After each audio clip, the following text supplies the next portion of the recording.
우리 말씀 보겠습니다. 하나님 말씀 우리 창세기 22장 11절에서부터 14절 말씀 보겠습니다. 창세기 22장입니다. 우리 계속해서 창세기 말씀 보고 있죠.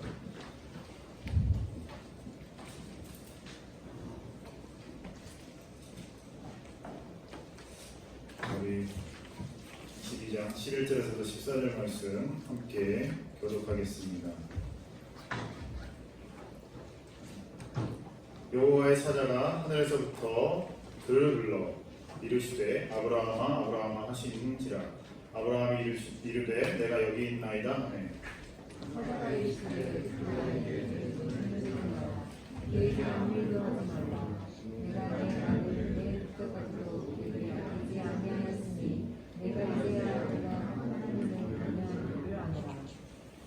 아브라함이 눈을 들어 살펴본즉 한 순양이 뒤에 있는데 뿔이 수풀에 걸려 있는지라. 아브라함이 가서 그 순양을 가져다가 아들을 대신하여 번제로 드렸더라.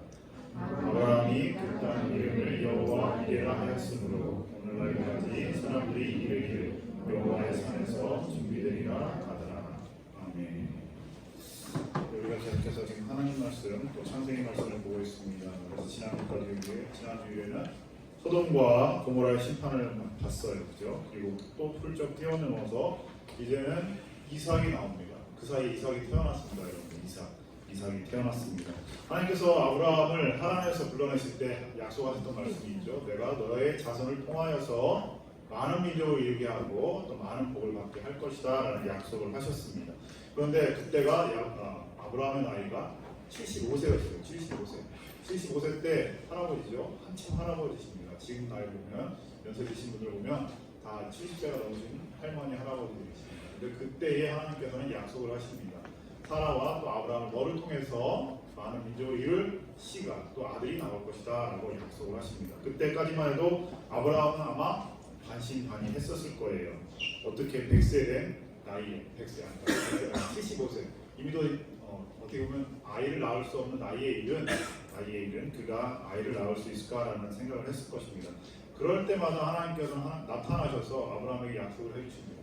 반드시 내가 너의 자손, 너로부터 나오는 그 아들을 통해서 내가 한 약속을 지킬 것이다 라고 말씀하십니다. 그리고 여러 가지 사건들이 있게 되죠. 하나님 말씀 믿지 못해서 자신의 방법으로, 아브라함 자신의 방법으로 사라의 말을 듣고서 하갈이라는 종을 통해서 이스마엘이라는 아들을 낳게 됩니다. 그 아들은 하나님이 약속하신 아들이 아니에요. 즉히 인간, 사람의 방법, 자신의 방법으로서 만들어낸 또 태어나게 한 아들이었습니다. 그렇기 때문에 하나님은 이스마엘을 통해서도 아니고 엘리에셀, 그 종이 있었죠. 엘리에셀을 통해서도 아니고 반드시 하나님께서 약속하신 대로 아브라함의 너의 자손을 통해서 아들을 통해서 자손을 이루게 하겠다라는 말씀하셔서 오늘 말씀 속에서 그 이삭이라는 이름이 나오게 됩니다. 그런데 그 이삭은 바로 우리가 읽지 않은 말씀이죠. 21장에 보면 이삭이 태어난 사건이 나타나게 됩니다. 그래서 이삭의 이름의 뜻이 무엇일까요? 이삭의 이름의 뜻은 21장에 6절에 보면 이 말씀이 있습니다. 21장 6절에 보면 사라가 이르되 하나님이 나를 웃게 하시니 듣는 자가 다 나와 함께 웃으리로다 라고 했습니다. 이때의 웃음과 하나님께서 처음에 아브라함에게 약속하셨던 그 말씀을 듣고 사라가 한 사건이 있었습니다. 18장에 보면 12절에 사라가 속으로 웃고 이르되 내가 노쇠하였고 내 주인도 늙었으니 내게 무슨 즐거움이 있으리요 라고 이미도 알고 있어요. 본인들도 알고 있습니다. 어떻게 내가 자녀를 낳을 수 있을까? 주의 사자들, 주의 종이니까 하나님께서 너에게 아들이 있을 것이다, 너에게 아들을 낳게 할 것이다 라는 그 말씀을 들었을 때 12절 말씀처럼 사라가 속으로 웃었습니다. 속으로 웃었고 그 웃음은 어떻게 보면 황당한, 자기에게 들었을 때 황당한 것이었기 때문에 황당한 웃음이었겠죠. 그랬을 때 하나님 그걸 모르셨을까요? 13절에 보면 여호와께서 아브라함에게 이르시되 사라가 왜 웃으며 이르기를 내가 늙었거늘 어떻게 아들을 낳으리요 하느냐라는 그 사라의 속마음을 읽어내십니다. 그러면서 18장 14절에서 여호와께 능하지 못한 일이 있겠느냐 기한이 이를 때에 내가 내게로 돌아오리니 사라에게 아들이 있으리라 라는 그 말씀을 지키셔서 21장에서 그 아들이 결국 태어납니다. 그때의 나이가 아브라함의 나이가 100세입니다. 100세. 21장 5절에 보면 아브라함이 그의 아들 이삭이 그에게 태어날 때에 100세라라고 기록을 하고 있습니다. 그래서 어떻게 보면 생물학적으로 아이가 생기기 불가능한 그 나이에 사라는 그 이삭이라는 자녀를 낳게 됩니다. 그러나 그 이삭이라는 아들은 하나님께서 분명히 약속하셨던 아들이었고 자녀였습니다. 어떻게 보면 굉장히 귀하다고 할 수가 있는 것이죠. 그런데 그 의미, 그 웃음이라는 처음에 어떻게 보면 황당하고 당황스러운 어떤 헛 웃음이었지만 나중에 21장에서는 그 웃음이 진정한 하나님께서 약속하신 대로 나에게 아들이 생기다니 그것은 기쁨의 웃음이었습니다. 그리고 그러한 하나님께서는 그렇게 사람의 마음을 아시고 변화시킨다는 것이 또 그 우리가 중간에 읽지 않았지만 그 말씀 속에서 나타나고 있습니다. 근데 그러던 어느 날 이제 하나님께서 아브라함을 시험하십니다. 그것이 우리가 읽지 않았지만 22장 1절에 나와 있습니다. 그 일 후에 하나님이 아브라함을 시험하시려고 그를 부르시되 아브라함아 하시니 그가 이르되 내가 여기 있나이다 라면서 나타나게 됩니다. 나타나는데 그 말씀 우리가 읽지 않은 그 앞에 22장 11절 앞에 말씀을 보게 되면 이제 그 아들을 이제 갖다 제물로 바치라라는 말씀을 하신다는 것입니다. 그리고 그 독자 아들, 어떻게 보면 독자죠. 100세 때 얻은 아들입니다. 이제 아브라함이 그 아들을 낳고서 어느 정도 또 시기가 지난 시기예요. 지금 그 시기가 지난 때에 이제 어느 정도 이 이삭의 나이가 여러분들 나이 또래 비슷한 15세에서 약 16세 정도의 청소년이었던 이삭, 그 아들을 이제는 하나님께서 바치라고 합니다. 즉 인신제사, 여러분들 인신제사라는 걸 들어봤을 거예요. 인신제사, 사람을 제물로 바치는 제사입니다. 여러분들 제사 가운데 가장 최상의 제사가 무엇일까요? 여러분들 제사는 왜 드릴까요? 하나님 앞에 왜 제사를 드렸을까요? 여러분들 예배를 드리는 이유와 목적이 뭐예요? 사람들 대부분 종교를 가지고 기도를 하는 목적과 이유가 다 있어요. 그것은 안녕과 건강과 또 복을 받기 위해서요. 그렇다면 신이 좋아하는 것을 갖다 바치죠. 신이 좋아하는 것을 그래서 뭐 요즘에는 뭐 헌금의 의미를 그렇게 두는 사람도 많이 있습니다. 하지만 헌금 안 하면 헌금을 좋아하시는 분은 아니에요. 하지만 우리가 생각하기를 우리가 신한테 잘 보이면 그 신이 나에게 복을 줄 거야라는 어떤 막연한 생각들이 다 있습니다. 그렇기 때문에 사람들은 항상 그 신을 섬길 때에 내가 그 하나님 앞에 그 신 앞에 최상의 것을 갖다 바치면 그 신이 기뻐하시고 또 기뻐 받으시고 좋아하시고 나에게 또 그만큼의 상응하는 복을 주실 거야라는 생각을 합니다. 그렇다면 하나님 그 신들이 가장 좋아하는 재물이 뭘까요? 그 사람이 가장 소중하고 아끼는 물건입니다. 그것을 내가 갖다 바칠 때에 그 신은 좋아하고 또 나에게 복을 줄 거야라는 생각. 당연히 다 모든 사람들이 그렇게 생각을 합니다.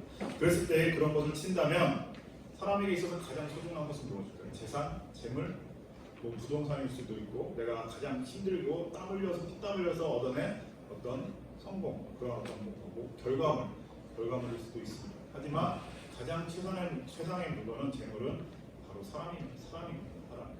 자녀만큼 귀한 것은 없습니다. 그런데 이 당시에는 인신제사가 있었다는 것. 인신제사가 있었다는 증거가 성경에도 여러분들이 기록되어져 있습니다. 특별히 신명기 말씀에 보게 되면 이런 말씀이 있습니다. 신명기 말씀에 보면 12장 30절에서부터 31절 말씀에 보면 너는 스스로 삼가 내 앞에서 멸망한 그들의 자취를 밟아 올무에 걸리지 말라. 또 그들의 신을 탐구하여 이르기를 이 민족들은 그 신들을 어떻게 섬겼는고 나도 그와 같이 하겠다 하지 말라. 내 하나님 여호와께는 내가 그와 같이 행하지 못할 것이라. 그들은 여호와께서 꺼리시며 가증히 여기시는 일을 그들의 신들에게 행하여 심지어 자기들의 자녀를 불살라 그들의 신들에게 드렸느니라. 이 성경 말씀에 여러분들 기록되어져 있습니다. 특별히 이 신명기는 출애굽 당시에 기록된 말씀입니다. 그러니까 아브라함 시대보다 약 500여 년 지난 후에 기록된 말씀이 바로 이 신명기 말씀입니다. 근데 그 뒤에도 이 가나안 땅이라는 곳에는 또 그 당시 많은 나라들에는 이처럼 사람 자신의 자녀를 제물로 바치는 제사 의식이 있었다는 거예요. 그러니까 지금 아브라함 이 창세기에 기록되어져 있는 아브라함 시대에도 그 당시의 사람들한테는 이러한 일들이 있었고 그 이전에도 있었다는 사실이에요. 그러니까 사람을 바치는 제사가 그냥 아주 자연스럽게 당연한 듯이 행해졌다는 것입니다. 여러분들이 뭐 책을 읽어본 친구들은 알겠지만 뭐 동화책이라든지 예전에 여러분들 즐겨보는 다른 여러 책들에 보게 되면 그러한 재물을 뭐 화산이나 이런데 신들에게 그 신들의 노여움을 잠재우기 위해서 사람을 갖다 바치는 뭐 그런 이야기, 동화들을 많이 본 적이 있을 겁니다. 기억나실 거예요. 여러분들이 알고 있는 또 대표적인 동화, 전래동화 가운데도 심청전이 있죠. 심청전. 그런 것만 봐도 사람들을 갖다 바치는 제사가 신이 가장 기뻐하시는 어떤 제사적 행위라고 사람들은 생각을 했습니다. 그리고 그러한 일들이 기일비재했다는 거예요. 우리가 상상할 수 없는 일이 불과 몇백 년 전에도 있었다는 것이죠. 얼마 전에 제가 소개해드렸던 영화도 있었죠. 그 남아메리카의 그 마야 문명 사회에서도 콜럼버스가 신대륙을 발견하기 전까지 또 그 이후에 분명히 있었을 거예요. 아무튼 사람을 제물로 바치는 인신제사 행위가 있었습니다. 그러한 것을 봤을 때 이러한 사람을 제물로 바치는 제사 행위는 굉장히 수십 년, 그러니까 수백 년, 수천 년을 거쳐서 흘러왔다는 것을 알 수가 있는 거예요. 지금 생각하면 어때요? 비인간적인, 상상할 수 없는 일이죠. 아무튼 그러한 일들이 아브라함 시대도 있었고, 아브라함이 하나님께서 그렇게 말씀하셨을 때에 성경 말씀 어디에도 그 말씀에 대해서 아브라함이 반항을 했다거나 그 말씀에 대해서 거역했다는, 불순종했다는 말씀은 없습니다. 말씀을 들으시고 말씀을 들었을 때 아브라함의 반응이 이렇습니다. 아브라함의 반응은 이렇습니다. 22장 3절 말씀 우리 함께 읽어볼까요? 아브라함이 어떻게 했는지. 22장 3절 말씀입니다. 아브라함이 아침에 일찍이 일어나 나귀의 안장을 지우고 두 종과 그의 아들 이삭을 데리고 번제의 쓸나무를 쪼개어 가지고 떠나 하나님이 자기에게 일러주신 곳으로 가더니. 자, 여러분들 이 말씀 속에 나와 있는 아브라함의 반응이 어떤가요? 이상하지 않나요? 이렇게 행동할 수 있을까요? 자기의 아들을 제물로 갖다 바쳐라라고 했을 때 말씀 속에는 아브라함이 어떠한 하나님의 말씀을 듣고서 예? 하나님 뭐라고요? 라고 반문했다거나 아니면 그 말씀을 듣고 짐을 싸서 하나님 나는 모른다 라고 했다거나 불순종했다는 기록은 없습니다. 그리고 3절에 나와 있듯이 아브라함이 아침에 일찍이 일어나서 어떻게 보면 잘 잔 것 같아요. 그렇죠? 그리고 나귀의 안장을 지우고 두 종과 그의 아들 이삭을 데리고 제물로 바쳐드릴 아들 이삭입니다. 그런데 그 이삭을 데리고 무엇을요? 번제에 쓰일 나무가 태워버린 거예요. 태울 나무를 쪼갰다는 거예요. 나무 장작을 폈다는 거예요. 상상할 수 있을까요? 너무나도 자연스럽지 않습니까? 너무나도 당연한 듯이, 그러니까 아무렇지도 않은 듯이 잠을 잔 거예요. 아까. 그리고 잠을 자고 일어나서 그래, 하나님께서 이삭을 갖다 바치라는구나. 그럼 내 종들과 같이 준비를 해 떠날 책을 해야 되겠다라고 하면서 나귀에다 안장을 지우고 그 다음에 나무를 합니다. 그 장작을 하면서 아들과 함께 했어요. 그것을. 그러면서 그 길을 떠나게 되는 것이죠. 우리가 봤을 때에는 우리라면 어떻게 했을까요? 우리라면 만약에 나와 여러분 우리 학생들이라면 그 상황 속에서 어떻게 했을까요? 아마 아까도 이야기했듯이 하나님 앞에 다시 엎드려서 기도를 했다든가 다시 엎드려서 하나님 무슨 말씀을 하시는 겁니까? 지금 이 아들이 어떻게 생긴 아들인데 이 아들을 내가 어떻게 얻었는데 100세에 아무도 아들을 가질 수 없다고 생각하는 그때에 하나님께서 주신다고 약속하신 아들 아닙니까? 그런데 어떻게 다시 이 아들을 제물로 바치라고 하십니까? 아니요, 하나님 어떻게 그럴 수 있습니까? 하나님 다르시다는 거예요. 하나님은 다른 신들과 비교할 수 없는 하나님이시라고 말씀하시지 않았습니까? 라는 어떤 기도라든지 또 아내 사라한테 사기를 했을 수도 있어요. 근데 사라한테는 한 번도 이야기하지 않았습니다. 그리고 그냥 자신이 해야 될 일을 하고 있다는 것이죠. 그리고 또 나아가서 이삭의 행동도 이해할 수 없는 부분이 많이 있어요. 이삭은 어떻게 했을까요? 아까도 말했지만 이삭의 나이는 아마 여러분들 우리 고등학생들 나이 또래였던지 아니면 그보다 좀 어렸을 수도 있습니다. 아무튼 그래도 청년기에 어떻게 보면 아버지 아브라함의 힘을 자신의 힘으로 이겨낼 수 있는 나이였을 거예요. 그렇죠? 지금 아브라함은 100세가 넘었습니다. 100세 할아버지를 이삭이 이기지 못했을까요? 그런데 이삭은 물어봅니다. 아버지한테 그 길을 가면서 물어봐요. 그 말씀이 7절에 보면 이렇게 기록하고 있습니다. 22장 7절에 보면 이삭이 그 아버지 아브라함에게 말하여 이르되 내 아버지여 하니 그가 이르되 내 아들아 내가 여기 있노라. 이삭이 이르되 불과 나무는 있거니와 번제할 어린 양은 어디 있나이까. 이 질문을 했다는 것은 무엇일까요? 이삭도 알고 있는 거예요. 뭔가 이상하다는 걸 알고 있다는 거예요. 분명히 번제에 쓸 나무도 있고 또 불도 있는데 재물이 없는 거예요. 그러니까 물어보는 겁니다. 그리고 아브라함의 표정도 좋지는 않았을 거예요. 웃으면서 갔을까요? 즐거운 마음으로 갔을까요? 그 아브라함이 멀리 있는 그 제물을 드려야 될 그 산을 바라보면서 무슨 생각을 했을까요? 걸어가면서, 아들과 같이 걸어가면서.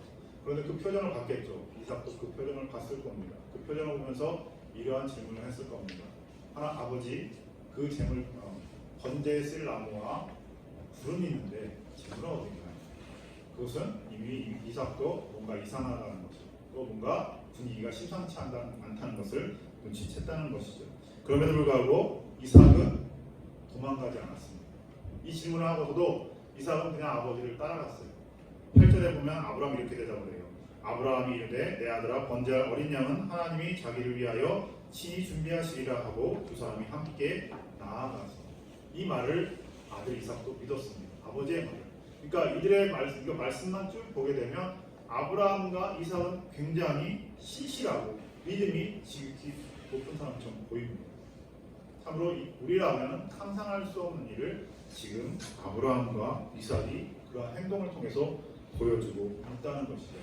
자, 우리 그림 하나 볼까요? 이 그림은 이제 카라바조라는 이태리 사람 그림인데 이 그림 속에서는 표정들 하나하나가 살아 있습니다. 자, 보면은 이삭은 표정이 어떤가요? 지금 이삭의 표정을 보게 되면 굉장히 이제 겁에 질려 있죠.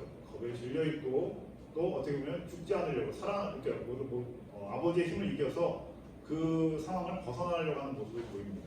그리고 아브라함의 표정은 어떨까요? 결연합니다. 결연하죠.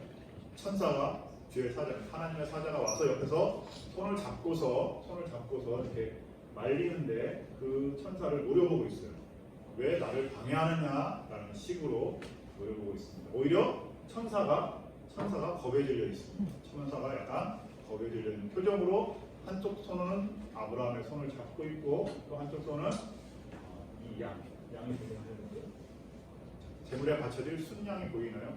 그 순양의 표정을 보게 되면 순양도 약간 아브라함을 눈물이 글썽거리는 것처럼 아브라함을 안쓰럽게 쳐다보고 있습니다. 아브라함이 그렇게 하지 말기를 바라는 모습으로 보고 있다는 것이죠. 그래서 이 그림을 설명하는 것을 보게 되면 이 그림 속의 이 어린 양은 어떻게 보면 예수 그리스도를 상징하는 것이다라고 이야기들을 많이 합니다. 그러면서 이 아브라함의 표정을 통해서 아브라함은 굉장히 자신에게 주어진 어떻게 보면 하나님께서 명령하신 그 일을 끝까지 완수시키려고 하는 강한 의지를 보이고 있는 아버지의 모습으로 그리고 있고 아들 이삭은 그 상황 속에서 어떻게 보면 벗어나려고 하는 또 발버둥치는 모습을 보이고 있습니다. 그러나 이건 어떻게 보면 지극히 이 그림을 그린 작가의 해석이죠. 성경 말씀에 대한 해석입니다.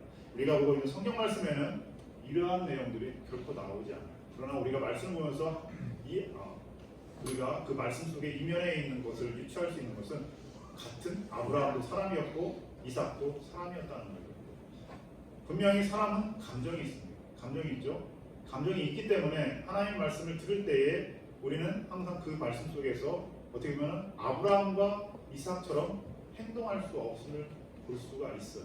만약에 우리가 아브라함과 이삭의 말씀, 오늘 말씀 속에 있는 그 아브라함과 이삭이 행동한 그 모습을 믿음으로 간주하고 우리에게 적용을 시키면 99%는 지킬 수 없다고 장담할 수 있습니다. 그 누구도 아브라함과 이삭처럼 행동할 수 없어요. 진정으로 솔직한 인간의 모습이라고 한다면 그 자리를 벗어나려고 할 거예요. 도망치려고 할 거예요. 이삭은 아마 도망쳤을 거예요. 그러나 이삭도 도망치지 않았다고 말씀 기록하고 있어요.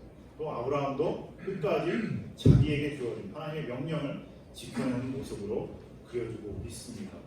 하지만 우리가 방금 보고 있는 이 그림 속에서 나와 있는 그림처럼 어떻게 보면 이게 더 인간적으로 말씀을 표현하고 있는 것 같습니다.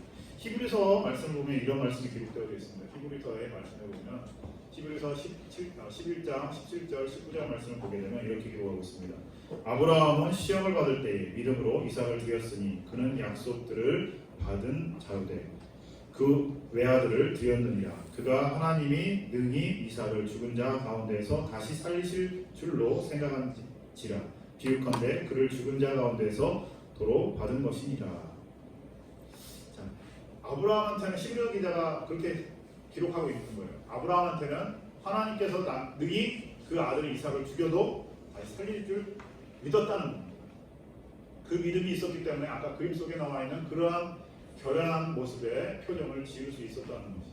오히려 천사를 물어보면서 왜 내 일을 방해하느냐라는 식으로 말할 수 있었다는 것이죠. 하지만 그 누구도 그렇게 행할 수 없습니다. 성경 말씀은 그렇게 기록을 하고 있지만 우리는 연약합니다. 사실 우리는 정말 아브라함과 같은 지극히 높은 수준의 믿음을 가질 수가 없어요. 하지만 그럼에도 불구하고 그걸 아시는 하나님이 예수님을 통해서 그렇기 때문에 구원을 하시겠다고 말씀하셨던 거죠. 그리고 우리가 창세기 22장 17절 18절에 보면 이렇게 기록하고 있습니다. 22장 17절 18절에 보면 이렇게 기록하고 있습니다. 내가 내게 큰 복을 주고 내 씨가 크게 번성하며 하늘의 별과 같고 바닷가의 모래와 같게 하리니 내 씨가 그 대적의 성문을 차지하리라. 또 내 씨로 말미암아 천하 만민이 복을 받으리니 이는 내가 나의 말을 준행하였음이라 하셨다 하리라. 어떻게 보면 천사가 나타나서 그 절체절명의 위기 순간에, 그러니까 목까지 가져간 거예요, 여러분들. 칼을 이삭의 목까지 가져간 그 순간에 천사가 아까 그림에 나타났지만 딱 말리는 겁니다. 아브라함아, 내가 하고 있는 그 일을 당장 멈춰. 그리고 그때에 아브라함이 멈추고 그 순간에 순양의 울음소리가 들려서 그 순양을 제물로 바치게 됩니다. 그리고 하나님 그것을 보시고 그 아브라함의 믿음을 보신 거죠. 그 이전까지 하나님이 아브라함을 몰랐을까요? 왜 하나님께서 25년 전에 75세 때에 이미 하나님에서 아브라함을 불러내셨잖아요. 그때부터 하나님은 아브라함을 택한 겁니다. 그리고 아브라함을 통해서 이제 그 민족을 이루게 하시고 복을 주려고 하시는 거죠. 그런데 그 순간에 하나님은 한 번 더 이 아브라함의 믿음을 시험하기 위해서 이삭을 제물로 가져다 바치라는 참으로 어려운 시험을 주는 거죠. 그랬을 때 아브라함은 그것을 믿음으로 행하고 그러고 나서 이러한 17절, 18절 말씀의 복을 다시 한번 다시 한번 분명하게 받는 것입니다. 17절, 18절 말씀 이미도 앞에서 하나님께서 여러 번 말씀하셨던 거예요. 그러고 나서 이 시험을 통해서 하나님은 다시 아브라함의 믿음을 보시고 또 다시 이러한 약속의 말씀을 하셨다는 겁니다. 하나님께서 정말로 아브라함을 모르셨기 때문에 그런 것이 아니라 하나님은 이렇게 우리가 신앙생활하는 가운데서 여러 번 이런 시험을 하신다는 것이죠. 하지만 그 누구도 아브라함처럼 100% 통과할 수는 없습니다. 아브라함이 만약에 오늘 말씀 속에서 실패했다면 어떻게 됐을까요? 아브라함은 그렇다면 믿음의 조상으로서 세워지지 못했을까요? 아닙니다. 하나님께서는 분명히 아브라함을 택하시고 부르셨고 어떻게 해서든지 이 아브라함을 통해서 그리고 그 아들 이삭을 통해서 그 자손들을 이루어가게 하셨을 거예요. 하지만 오늘 말씀은 아브라함이 성공했다는 것을 보여주게 됩니다. 그렇기 때문에 우리가 신앙생활할 때 힘든 거예요. 여러분. 아브라함과 이삭을 보게 되면 아브라함과 이삭은 믿음이 뛰어나거든요. 그리고 복을 받거든요. 하지만 우리의 믿음을 보게 되면 어떨까요? 우리의 신앙은 어떤가요? 조그마한 시험이나 유혹이 와도 흔들리죠. 그러다 보면 어떻게 될까요? 자괴감이 들기 시작해요. 믿음에 대해서 회의감이 들기 시작해요. 나는 하나님으로부터 버림받았다. 나는 하나님으로부터 복을 못 받을 거야. 그래서 나한테 이렇게 안 좋은 일이 계속 벌어지는 거야. 라는 생각들을 하게 됩니다. 아니죠. 하나님께서 이 말씀을 통해서 우리에게 가르치려고 한 게 그러한 신앙의 비교를 하는 게 아니에요. 우리는 아브라함과 이삭의 그러한 믿음의 수준에 이룰 수 없어요. 사실은. 하나님 그러한 믿음을 요구하는 게 아니에요. 그것은 하나님의 시각으로 보라는 겁니다. 하나님께서 원하시는 것이 무엇인지를 보라는 겁니다. 오늘 말씀 속에는 인간의 감정이 하나도 나오지 않아요. 여러분들. 그냥 아브라함이 아까 우리가 읽었던 말씀처럼 아침에 일어나서 안장을 씌우고 그 다음에 걸어갑니다. 나무를 하고 그 다음에 그 제물을 바칠 산으로 걸어가고 그리고 아들과 이야기를 하는 거 그 다음에 그리고 그 아들 향해서 칼을 들이대고 제물을 바치려고 끝까지 자신의 책임을 다하는 모습. 하나님 그거 보고 계셨습니다. 사람의 감정 그거는 우리가 아는 거예요. 이 말씀을 통해서 우리가 느끼는 거예요. 그래서 우리가 목사님이 질문했죠. 여러분들이라면 어떻게 했을까요? 그 감정은 우리에게 속한 거니까 하나님 모르시지 않아요. 아까 사람의 마음도 읽어내신 것처럼 하나님 우리의 감정을 알고 계십니다. 하지만 하나님한테는 지금 중요한 것은 우리의 감정이 아니에요. 그러한 갈등과 그러한 고뇌 속에서도 어떻게 행동을 하고 있느냐 하나님 그걸 보고 계십니다. 그래서 오늘 말씀 속에는 그러한 부분이 하나도 나오지 않습니다. 그러나 하나님께서 보신 것 아브라함이 내 말을 순종하고 있구나. 아브라함이 그러한 가운데서도 고뇌와 깊은 갈등과 고비 있음에도 불구하고 끝까지 책임을 다하는구나. 믿음이 내가 저 아브라함을 잘 택했구나라는 것을 보고 계신다는 거예요. 지금도 마찬가지예요. 하나님은 우리에게 아브라함과 이삭의 믿음을 요구하시는 게 아닙니다. 그러한 가운데에서 우리가 어떠한 생각 가운데, 그러한 갈등과 고민과 고뇌 가운데에서 어떻게 생각하고 있느냐를 보고 계시는 거예요. 우리가 어떻게 행동하느냐를 보고 계시는 거예요. 그것이 하나님 앞에 중요한 거예요. 그러니까 우리는 신앙하는 가운데 누구도 유혹당하고 시험받을 수 있어요. 또 교회 안 나올 수 있어요. 하지만 그 가운데에서 끝까지 하나님을 포기하지 않는 그러한 사람 하나님께서 원하신다는 겁니다. 그것이 하나님께서 오늘 말씀을 통해서 보여주고자 하는 거예요. 아브라함과 이삭의 자신의 믿음을 비교하지 마세요. 그러면 아까도 말했듯이 어때요? 자괴감에 빠질 수밖에 없고 신앙에 회의감이 들 수밖에 없어요. 공부도 마찬가지잖아요. 전교 1등하는 학생들한테 내 공부의 그 수준을 비교하면 어떻게 돼요? 여러분들? 공부하기 싫어져요. 공부 못하잖아요. 공부 안 하잖아요. 포기하잖아요. 쉽게. 마찬가지입니다. 신앙도. 우리가 그동안의 신앙의 모습을 보면 자꾸 믿음의 말씀 속에 나와 있는 믿음 하나님 앞에 순종했던 사람들과 비교를 하게 돼요. 비교하지 마세요. 하나님께서 그 말씀 속에 나와 있는 인물들을 우리에게 비교하라고 보여주는 게 아니에요. 그들을 하나님께서 어떻게 보시고 어떻게 인도하시느냐를 보라고 말씀 속에 그 인물들을 보여주고 계십니다. 그랬을 때 아브라함과 이삭도 우리가 똑같은 사람이었습니다. 다만 그들은 그 아브라함과 이삭은 우리의 생각과 다르게 하나님의 말씀에 순종했다는 것을 말씀을 통해서 하나님께서 보여주시려고 하셨던 겁니다. 그들이 그러한 가운데서도 갈등과 고뇌와 깊은 연민 가운데서도 불순종하지 않고 끝까지 포기하지 않고 걸어온 모습들, 그것을 하나님께서 보셨다는 게 중요한 겁니다. 하나님은 지금도 여러분들 그렇게 보고 계세요. 여러분들 그렇게 바라보고 계십니다. 끝까지 포기하지 않는 우리의 믿음을 보고 계십니다. 겨자씨앗을 만한 믿음만 있어도 우리는 그 믿음을 가지고서 하나님의 기쁨이 될 수 있습니다. 예수님께서 분명히 그걸 우리에게 주셨습니다. 그리고 우리는 그 예수님만 믿으면 우리는 하나님 나라의 백성으로서 살아갈 수 있다는 큰 은혜를 누리고 있다는 것을 여러분들 잊지 마시기 바랍니다. 그렇기 때문에 여러분들은 이미 하나님 나라의 자녀이고, 여러분들 나는 이제 하나님 안 믿을래요, 예수님 안 믿을래요 말할지라도 하나님이 포기하지 않으면 여러분 끝까지 하나님의 자녀라는 거죠. 그러니까 포기하지 마세요. 포기하지 말면 하나님께서 말씀하신 거예요. 하나님께서는 여러분을 통해서 하나님의 나라를 세워가실 것입니다. 오늘 말씀 그거예요. 그것을 통해서 여러분들도 정말로 신앙에서 크게 쓰임받는 훌륭한 인물들이 되기를 주님의 이름으로 축원합니다. 기도하겠습니다.